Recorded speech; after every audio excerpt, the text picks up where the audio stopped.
2015 August മാസം 3-ാം തീയതി കേരളത്തെയാകെ നടുക്കിയൊരു ദാരുണമായ കൊലപാതകത്തിന്റെ കഥയാണ് ഇന്ന് നമ്മളിവിടെ പറയാൻ പോകുന്നത്. ആലപ്പുഴ ജില്ലയിലെ ഹരിപ്പാടിനടുത്ത് നങ്ങ്യാർകുളങ്ങരയിലെ ഭാരതി എന്ന ശാന്തമായ വീട് പെട്ടെന്നൊരു ദിവസം ചോരക്കറ പുരണ്ടൊരു ക്രൈം സീനായി മാറി. 51 വയസ്സുകാരിയായ ജലജാസുരൻ എന്ന വീട്ടമ്മയായിരുന്നു ആ വീട്ടിനുള്ളിൽ അതിക്രൂരമായി കൊല ചെയ്യപ്പെട്ടത്. അവരുടെ ഭർത്താവ് സുരൻ വിദേശത്ത് എഞ്ചിനീയറായി ജോലി ചെയ്യുകയായിരുന്നു. മക്കളായ അമ്മുവും ആരോമലും ചെന്നൈയിലുമായിരുന്നു. കഴിഞ്ഞ ഒരു മാസമായി ചെന്നൈയിൽ മക്കളോടൊപ്പം കഴിഞ്ഞിരുന്ന ജലജ നാട്ടിലെ ഒരു അടുത്ത ബന്ധുവിൻ്റെ കല്യാണത്തിൽ പങ്കെടുക്കാൻ വേണ്ടിയായിരുന്നു തനിച്ചാണെങ്കിലും ആ വീട്ടിലേക്ക് മടങ്ങിയെത്തിയത്. മക്കളും ഭർത്താവും ദിവസവും ജലജയെ ഫോണിൽ വിളിച്ച് സംസാരിക്കാറുമുണ്ടായിരുന്നു. എന്നാൽ അന്ന് പലതവണ ഫോൺ വിളിച്ചിട്ടും ജലജ ഫോൺ എടുക്കാതിരുന്നതോടെ ചെന്നൈയിലുള്ള മകൾ ആരോമലിനെ വലിയ ആശങ്കയും, അതായത് ചെന്നൈയിലുള്ള മകന് വലിയ ആശങ്ക ഉണ്ടാവുകയും ചെയ്തു.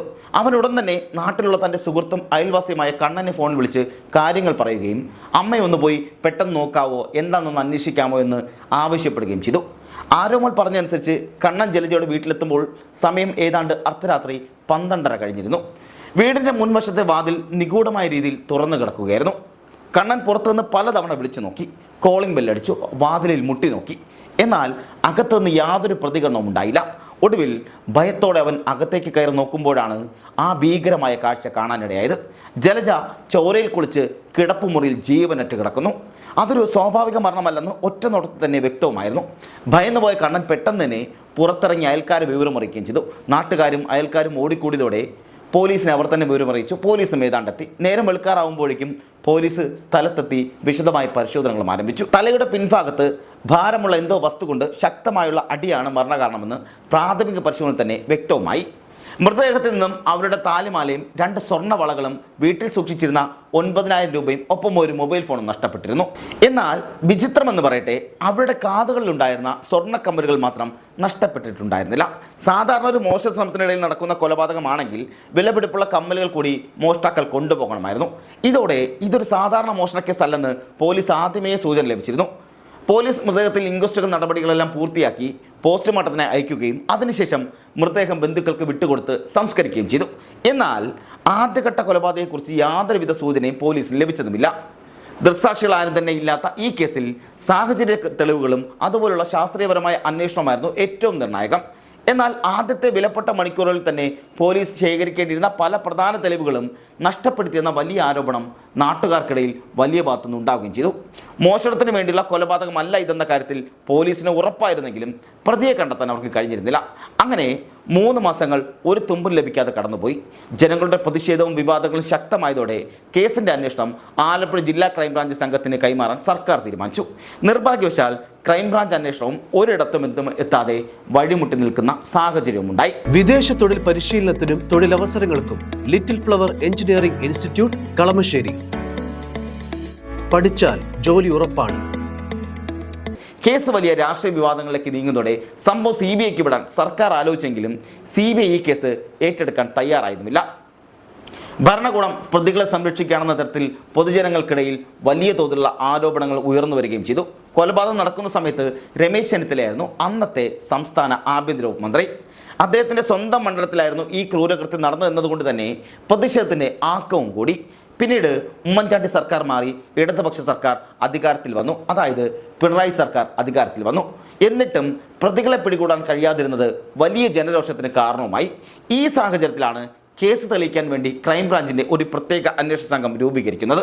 പെരുമ്പാവൂരിൽ കൊല്ലപ്പെട്ട നിയമവിദ്യാർത്ഥിനിയായ ജിഷയുടെ കേസ് അന്വേഷിച്ച് പ്രശസ്തരായ മിടുക്കരായ ഉദ്യോഗസ്ഥരെയാണ് ഈ പ്രത്യേക സംഘത്തിൽ ഉൾപ്പെടുത്തിയത്. അവർ വളരെ രഹസ്യമായ രീതിയിൽ കേസിൻ്റെ അന്വേഷണം അടിത്തട്ടിൽ നിന്ന് തന്നെ വീണ്ടും ആരംഭിച്ചു. മുമ്പ് ലോക്കൽ പോലീസ് ചോദ്യം ചെയ്ത ഓരോരുത്തരെയും ഒരു പ്രത്യേക സംഘം വീണ്ടും വിളിപ്പിച്ച് പലതവണ മൊഴിയെടുത്തു. ഇതിനിടയിൽ കൊലപാതകത്തിന് പിന്നിൽ അന്യസംസ്ഥാന തൊഴിലാളികളാണെന്ന തരത്തിൽ നാട്ടിൽ വലിയ പ്രചരണങ്ങൾ നടന്നിരുന്നുവെങ്കിലും പോലീസ് അത് പൂർണ്ണമായും തള്ളിക്കളഞ്ഞു.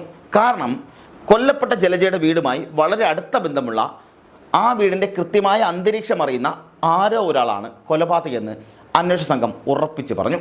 അതിനൊരു പ്രധാന കാരണമുണ്ടായിരുന്നു. ജലജയുടെ വീടിൻ്റെ മുൻവശത്ത് തന്നെയായിരുന്നു അവരുടെ വളർത്തുനായരെ കൂടുന്നത്. എന്നാൽ കൊലപാതകം നടന്ന ദിവസം രാത്രിയിലോ പകലോ ആ നായ കുരയ്ക്കുന്നത് അയൽക്കാരും കേട്ടിരുന്നില്ല. വീട്ടിൽ വരുന്ന അപരിചിതരെ കണ്ട് നായ കുരയ്ക്കാതിരിക്കണമെങ്കിൽ അത് വീട്ടുകാർക്ക് നന്നായി അറിയുന്ന ആളായിരിക്കണമെന്ന നിഗമനത്തിൽ പോലീസും എത്തിച്ചേർന്നു. എങ്കിലും കൃത്യമായ ഒരു പ്രതിയെ ലക്ഷ്യമിടാൻ പോലീസിന് കഴിഞ്ഞിരുന്നില്ല. അന്വേഷണ സംഘം നാട്ടുകാർക്കിടയിൽ സാധാരണക്കാരെന്ന വേഷത്തിലിറങ്ങി രഹസ്യമായി വിവരങ്ങൾ ശേഖരിക്കാൻ തുടങ്ങി. ഇതിൻ്റെ ഭാഗമായി പ്രദേശത്തെ ലക്ഷക്കണക്കിന് ഫോൺ കോളുകളുടെ രേഖകൾ അവർ വിശദമായി പരിശോധിച്ചു. അതായത് CDR വ്യക്തമായി പരിശോധിച്ചു. മാത്രമല്ല, ജനങ്ങളിൽ നിന്നും രഹസ്യമായ വിവരങ്ങൾ ശേഖരിക്കുന്നതിനായി പ്രദേശത്തെ പ്രധാന കവലകളിലും വഴിവക്കുകളിലുമൊക്കെ ജലജ കേസ് ഇൻഫർമേഷൻ ബോക്സ് എന്ന പേരിൽ ഒരു പ്രത്യേക പെട്ടികളും സ്ഥാപിച്ചു. തങ്ങൾക്കറിയാവുന്നതോ സംശയമുള്ളതായ കാര്യങ്ങൾ എഴുതി ഈ പെട്ടിയിൽ നിക്ഷേപിക്കാൻ പോലീസ് നാട്ടുകാരോട് ആവശ്യപ്പെട്ടു. ഇങ്ങനെ വിവരം നൽകുന്നവർ അവരുടെ പേരോ മേൽവിലാസമോ ഫോൺ നമ്പറോ ഒന്നും വെളിപ്പെടുത്തേണ്ടതില്ല എന്നും കേസിനെ സഹായിക്കുന്ന വിവരങ്ങൾ മാത്രം എഴുതിയാൽ മതിയെന്നും പോലീസ് ഉറപ്പു പറഞ്ഞു. ഈ പെട്ടിയിൽ നിന്നും പോലീസിന് ധാരാളം കത്തുകളും സംശയിക്കുന്ന പലരുടെയും പേരുകളും ലഭിച്ച വിവരങ്ങളുടെ അടിസ്ഥാനത്തിൽ പോലീസ് നിരവധി ആളുകളെ സ്റ്റേഷനിലേക്ക് വിളിപ്പിച്ച് ചോദ്യം ചെയ്തെങ്കിലും അതിൽ നിന്നൊന്നും വ്യക്തമായ യാതൊരു തെളിവും ലഭിച്ചില്ല. സംഭവം നടന്ന് ഒരാഴ്ച കഴിഞ്ഞപ്പോൾ ജലജയുടെ വീടിന് അല്പം അകലെയായി ഉപേക്ഷിക്കപ്പെട്ട നിലയിൽ 2 സ്ത്രീകളുടെ ചുരിദാറുകൾ കണ്ടെത്തുകയുണ്ടായി. എന്നാൽ അത് ആരുടേതാണെന്ന് കണ്ടെത്താൻ പോലീസിന് സാധിക്കാത്തത് അന്വേഷണത്തെ വീണ്ടും ആശയക്കുഴപ്പത്തിലേക്ക് നയിക്കുകയും ചെയ്തു. അതിനിടയിലാണ് മുട്ടത്തൊരു ഡിജിറ്റൽ സ്റ്റുഡിയോ നടത്തിയിരുന്ന സജിത് ലാൽ എന്ന ചെറുപ്പക്കാരനെ കുറിച്ച് പോലീസിന് അന്വേഷണം ചെന്നെത്തുന്നത്. പള്ളിപ്പാട് മുട്ടം സ്വദേശിയായിരുന്നു അയാൾ. ആദ്യഘട്ടത്തിൽ നാട്ടുകാരെ മൊത്തമായി ചോദ്യം ചെയ്ത കൂട്ടത്തിൽ പോലീസ് സജിത് ലാലിനെയും 2 തവണ വിളിപ്പിച്ച് മൊഴി രേഖപ്പെടുത്തിയിരുന്നു. നാട്ടുകാരായ 100 കണക്കിന് ആളുകളുടെ മൊബൈൽ ഫോൺ വിവരങ്ങൾ പരിശോധിച്ച കൂട്ടത്തിൽ സജിത് ലാലിൻ്റെ നമ്പറും പോലീസ് പരിശോധിച്ചു. എന്നാൽ താൻ സ്ഥിരമായി ഉപയോഗിച്ചിരുന്ന ഒരു രഹസ്യ ഫോൺ അതിനെക്കുറിച്ചുള്ള വിവരം മാത്രം സജിത് ലാൽ പോലീസിൽ നിന്നും മനഃപൂർവ്വം മറച്ചുവെച്ചു. അതുകൊണ്ട് തന്നെ ആദ്യഘട്ടത്തിൽ ഇയാൾക്ക് ഈ കൊലപാതകവുമായി എന്തെങ്കിലും ബന്ധമുണ്ടെന്ന് കണ്ടെത്താൻ പോലീസിന് കഴിഞ്ഞതുമില്ല. എന്നാൽ ദിവസങ്ങൾ കഴിഞ്ഞപ്പോൾ കൊലപാതകം നടന്നതിന് ശേഷം ആ നാട്ടിൽ നിന്നും ആരെങ്കിലും പെട്ടെന്ന് മാറിപ്പോയിട്ടുണ്ടോ എന്നുള്ള അന്വേഷണത്തിലാണ് സജിത്തിൻ്റെ പേര് വീണ്ടും ഉയർന്നു വരുന്നത്. അയാൾ കൊലപാതകം നടന്ന് അധികം വൈകാതെ തന്നെ ഖത്തറിലേക്ക് ജോലി തേടി പോവുകയും ചെയ്തു. ഇതോടെ ക്രൈംബ്രാഞ്ചിന് അയാളുടെ മേൽ ശക്തമായ സംശയം തോന്നി. അവർ നടത്തിയ അതീവ രഹസ്യമായ ശാസ്ത്രീയ അന്വേഷണത്തിലാണ് സജിത് ലാൽ പോലീസിന് നൽകാതിരുന്ന ആ ഒരു രഹസ്യ നമ്പർ പോലീസ് കണ്ടെത്തുന്നത്. അതിശയിപ്പിക്കുന്ന കാര്യം എന്നത് ജലജ കൊല്ലപ്പെട്ട ആ ദിവസം മുതൽ ആ ഫോൺ നമ്പർ പിന്നീട് ഒരിക്കൽ പോലും പ്രവർത്തിച്ചിട്ടുണ്ടായിരുന്നില്ല എന്നുള്ളതാണ്. പോലീസ് ആ നമ്പറിൻ്റെ കോൾ റെക്കോർഡുകളും ടവർ ലൊക്കേഷനുകളും പരിശോധിച്ചപ്പോൾ ഞെട്ടിക്കുന്ന തെളിവുകൾ പുറത്തു വന്നു. കൊലപാതകം നടന്ന ദിവസം ഉച്ച സമയത്ത് സജിത് ലാലിൻ്റെ ഈ രഹസ്യ ഫോൺ നമ്പർ ജലജയുടെ വീടിൻ്റെ തൊട്ടടുത്തുള്ള ടവർ ലൊക്കേഷനിലാണ് ഉണ്ടായിരുന്നത്. ആ സമയത്തിന് ശേഷം ആ നമ്പർ എന്നേക്കുമായി ഓഫാവുകയും ചെയ്തു. ഈ കണ്ടെത്തലോടെ അന്വേഷണ ഉദ്യോഗസ്ഥർക്ക് കൊലപാതകി സജിത് ലാൽ തന്നെയാണെന്ന കാര്യത്തിൽ ഏതാണ്ട് ഉറപ്പായി.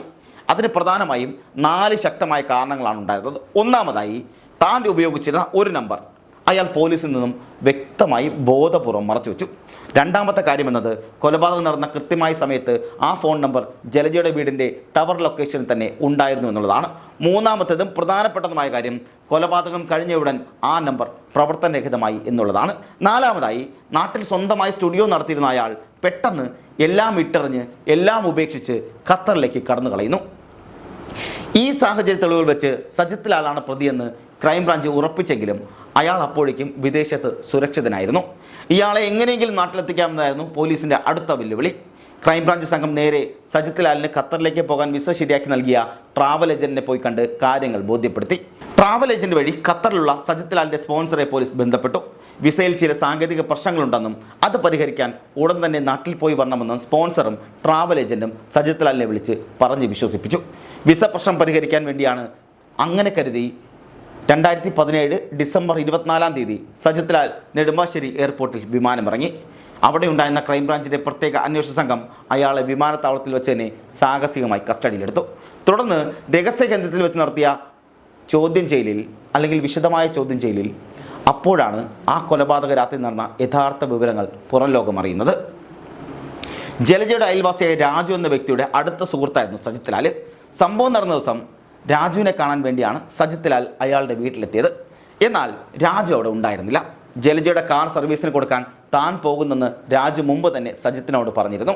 രാജുവിനെ സ്വന്തം വീട്ടിൽ കാണാതിരുന്നപ്പോൾ അവൻ ജലജയുടെ വീട്ടിൽ കാണുമെന്ന വിചാരത്തിലാണ് സജിത് ലാൽ അങ്ങോട്ടേക്ക് ചെന്നത്. എന്നാൽ അവിടെ ചെന്നപ്പോൾ രാജു ഉണ്ടായിരുന്നില്ല. ജലജ മാത്രമാണ് വീട്ടിൽ തനിച്ചുണ്ടായിരുന്നത്.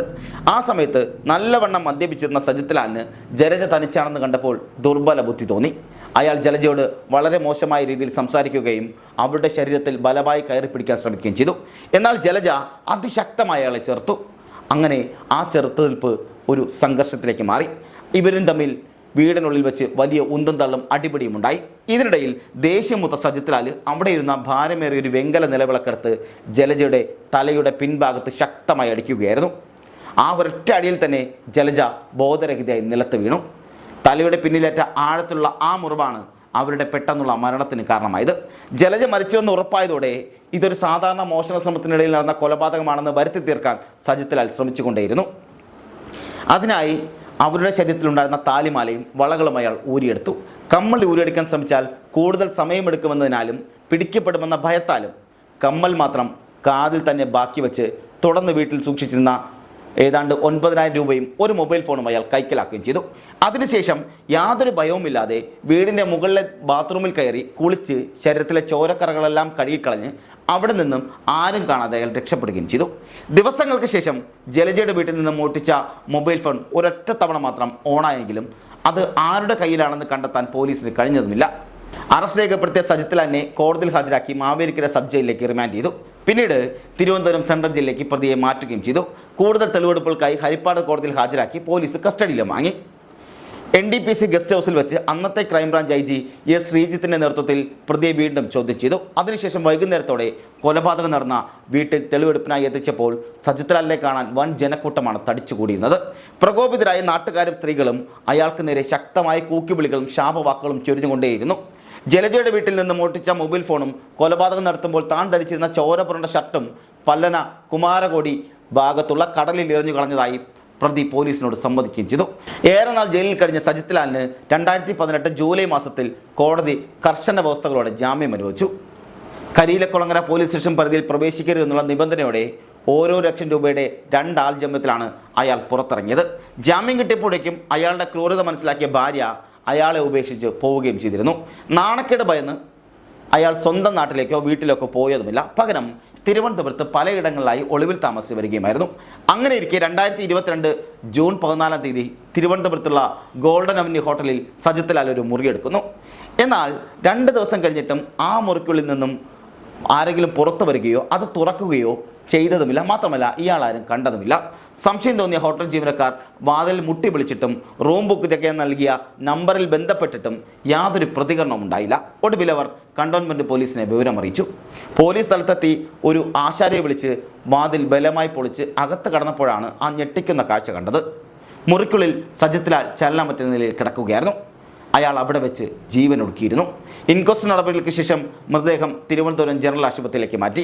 ജലജ കൊലക്കേസിൻ്റെ ഔദ്യോഗികമായ വിചാരണ കോടതിയിൽ 2022 ഓഗസ്റ്റ് 3 ആരംഭിക്കാനിരിക്കെയായിരുന്നു കൃത്യം 2 മാസം മുമ്പ് പ്രതിയായ സജിത് ലാൽ നിയമത്തിൻ്റെ വിചാരണയ്ക്ക് കാത്തുനിൽക്കാതെ സ്വന്തം ജീവിതം അവസാനിപ്പിച്ചത്. മദ്യലഹരിയിൽ തോന്നിയ ഒരു നിമിഷത്തെ കാമവും അവിവേകവും ഇല്ലാതാക്കിയത് ഒരു പാവം വീട്ടമ്മയുടെ ജീവൻ മാത്രമായിരുന്നില്ല, ഒരു വലിയ കുടുംബത്തിൻ്റെ സമാധാനവും ഒപ്പം ഒരു സ്വന്തം ജീവിതവും കൂടിയായിരുന്നു.